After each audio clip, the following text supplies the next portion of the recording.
Welcome to SS foundation. आज की video में हम देखेंगे प्रतियोगी परीक्षाओं से संबंधित करंट अफेयर्स के कुछ महत्वपूर्ण प्रश्न। यदि हमारा वीडियो आपको पसंद आए तो वीडियो को लाइक करें, कमेंट करें, शेयर करें और चैनल को सब्सक्राइब करना ना भूलें। दोस्तों, अब चलते हैं हम पहले प्रश्न की ओर। तो हमारा पहला प्रश्न है, किस औद्योगिक संगठन ने एग्जिट फ्रॉम लॉकडाउन रिपोर्ट जारी की है? हमारा ऑप्शन है ए सेबी, बी नेस्कॉम, सी एसोचैम, डी सीआईआई। इसका सही आंसर होगा डी सीआईआई। भारतीय उद्योग परिसंघ सीआईआई ने एग्जिट फ्रॉम लॉकडाउन सीआईआई रणनीति शीर्षक से एक रिपोर्ट जारी की है और विभिन्न क्षेत्रों को उनके इलाके में कोरोना वायरस के संक्रमण की तीव्रता के आधार पर चरणबद्ध तरीके से लॉकडाउन को खोलने की सिफारिश की है। रिपोर्ट में लाल, पीले और हरे रंग के रूप में भूगोल के वर्गीकरण की सिफारिश की गई है। अब चलते हैं दूसरे प्रश्न की ओर। किस नियामक संस्था ने ओविकस लॉन्च किया है? हमारा ऑप्शन है IRDAI, ट्राई, सेबी, भारतीय रिजर्व बैंक। इसका आंसर होगा डी भारतीय रिजर्व बैंक। ओविकस को भारतीय रिजर्व बैंक द्वारा शुरू किया गया है और यह बैंकिंग नियामक द्वारा एक सर्वेक्षण है। ओविकस यानी ऑर्डर बुक, इन्वेंट्री और क्षमता उपयोग सर्वेक्षण भारतीय विनिर्माण क्षेत्र की मांगों का अवलोकन प्रदान करता है और 2008 से हर 4 महीने में आयोजित किया जाता है। सर्वेक्षण में सार्वजनिक और निजी क्षेत्र दोनों में 2500 कंपनियों को शामिल किया गया है और प्रत्येक अनुच्छेद के बारे में जानकारी प्रदान करता है। अब चलते हैं तीसरे प्रश्न की ओर। हाल ही में किस देश ने भारत को हार्पून, एंटी शिप मिसाइल और टॉर्पीडो की बिक्री को मंजूरी दी है? हमारा ऑप्शन है ए रूस, बी जापान, सी संयुक्त राज्य अमेरिका और डी ग्रेट ब्रिटेन। इसका सही आंसर होगा सी संयुक्त राज्य अमेरिका। संयुक्त राज्य अमेरिका ने क्षेत्रीय खतरों से निपटने, भारत की निवारक क्षमताओं को बढ़ाने और अपनी मातृभूमि की सुरक्षा बढ़ाने के लिए भारत को $155 मिलियन की लागत से हार्पून ब्लॉक द्वितीय एयर लॉन्च मिसाइलों और MK-54 allrounder light weight torpedo की बिक्री को मंजूरी दी है। अब चलते हैं चौथे प्रश्न की ओर। चित्राजीन लैंप एन क्या है? हमारा ऑप्शन है ए कोविड-19 नैदानिक किट, बी एक स्वचालित लाइट बल्ब, सी विकास उपकरण, डी उपरोक्त में से कोई नहीं। इसका आंसर होगा ए कोविड-19 नैदानिक किट। चित्राजीन लैंप एक कोविड-19 और SARS-CoV-2 के एन जीन का पता लगाने के लिए एक नैदानिक परीक्षण किट है जो वायरल न्यूक्लिक एसिड या RT लोरेट तकनीक के रिवर्स ट्रैप लूथ मध्यस्थता प्रबंधन का उपयोग करता है। परीक्षण किट को Shri Chitra Tirunal institute for medical sciences and technology द्वारा विकसित किया गया है, जो विज्ञान और प्रौद्योगिकी विभाग के तहत एक स्वायत्त कार्य है। अब चलते हैं पांचवें प्रश्न की ओर। कौन सा देश एशियाई मुक्केबाजी चैंपियनशिप 2020 की मेज़बानी करेगा? हमारा ऑप्शन है भारत, जापान, चीन, दक्षिण कोरिया। इसका आंसर होगा ए भारत। राष्ट्रीय खेल महासंघ ने घोषणा की कि भारत नवंबर-दिसंबर 2020 में महिला और पुरुष एशियाई मुक्केबाजी चैंपियनशिप की मेज़बानी करेगा। इस प्रतियोगिता का आयोजन आमतौर पर 2 साल में एक बार होता है, लेकिन अतीत में यह लगातार वर्षों में भी आयोजित हो चुकी है।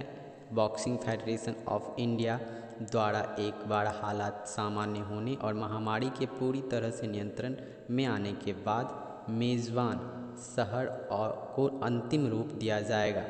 इस निर्णय को स्थिति के आधार पर इसे बदला जा सकता है।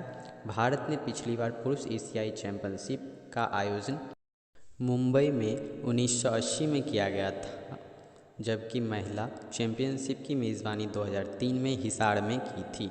पिछले साल 2019 से टूर्नामेंट में पुरुष और महिला वर्ग के मुकाबलों का आयोजन संयुक्त होने लगा है।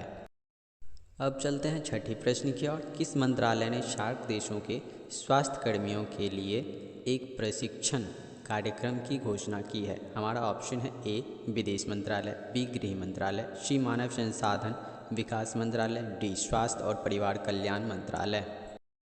इसका आंसर होगा ए विदेश मंत्रालय। विदेश मंत्रालय ने दक्षिण एशियाई क्षेत्रीय सहयोग संगठन सार्क देशों के स्वास्थ्य कर्मियों के लिए कोविड-19 प्रशिक्षण कार्यक्रम 17 अप्रैल से शुरू करने की घोषणा की है। यह प्रशिक्षण कार्यक्रम केंद्र सरकार की भारतीय तकनीकी एवं आर्थिक सहयोग कार्यक्रम ITEC द्वारा आयोजित किया जाएगा।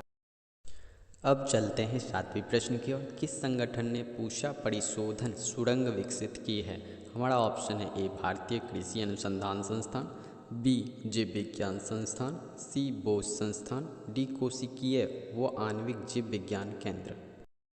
इसका आंसर होगा ए भारतीय कृषि अनुसंधान संस्थान।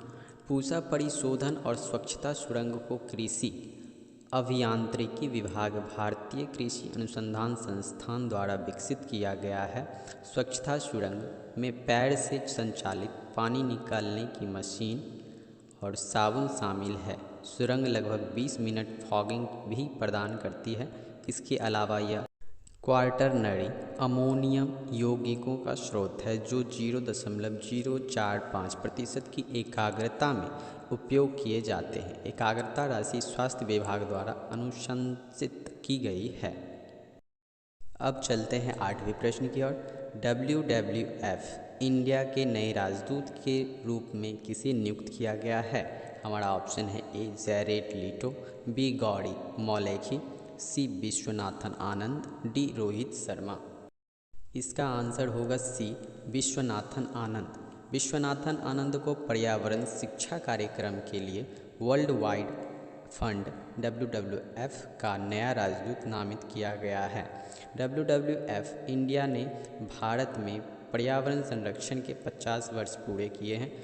वर्ल्ड वाइड फंड WWF की स्थापना 27 नवंबर 1969 को एक धर्मार्थ ट्रस्ट के रूप में की गई थी। इस संगठन ने 1987 में अपना नाम वर्ल्ड वाइल्ड लाइफ फंड से बदलकर वर्ल्ड वाइड फंड कर दिया है। अब चलते हैं 9वें प्रश्न की ओर। किस संगठन ने कॉवसैक विकसित किया है? हमारा ऑप्शन है IISc, CISR, DRDO, IIT Delhi. इसका आंसर होगा सी DRDO। रक्षा अनुसंधान एवं विकास प्रयोगशाला DRDL हैदराबाद ने कोविड नमूना संग्रह कियोस्क कॉवसैक विकसित करके कोरोना वायरस कोविड-19 से निपटने के लिए रक्षा अनुसंधान एवं विकास संगठन DRDO की सूची में एक और उत्पाद शामिल कर दिया है। DRDL ने इस यूनिट को कर्मचारी राज्य बीमा निगम हैदराबाद के डॉक्टरों के परामर्श से विकसित किया है। कॉवसैक संदिग्ध संक्रमित रोगियों से कोविड-19 नमूने लेने के लिए स्वास्थ्य कर्मियों के उपयोग हेतु एक कियोस्क है। अब चलते हैं 10वें प्रश्न की ओर। किस मंत्रालय ने सहयोग मोबाइल एप्लीकेशन जारी किया है? हमारा ऑप्शन है ए न्याय और अधिकारिता मंत्रालय, बी स्वास्थ्य और परिवार कल्याण मंत्रालय, सी विज्ञान और प्रौद्योगिकी मंत्रालय, डी कॉरपोरेट मामलों के मंत्रालय।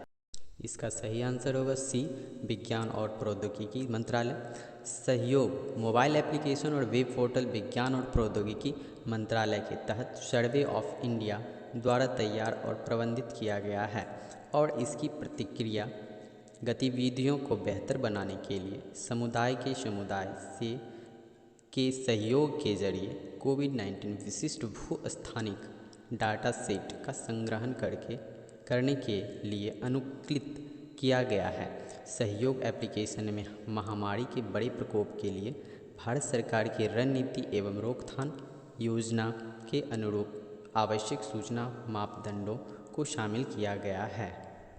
उम्मीद करता हूं कि दोस्तों आप लोगों को ये वीडियो पसंद आया होगा। सभी प्रतियोगी परीक्षाओं हेतु ऑनलाइन टेस्ट सीरीज से जुड़ने के लिए हमारे SS फाउंडेशन में संपर्क करें। नीचे दिए गए नंबरों पे कॉल, SMS या ईमेल कर सकते हैं।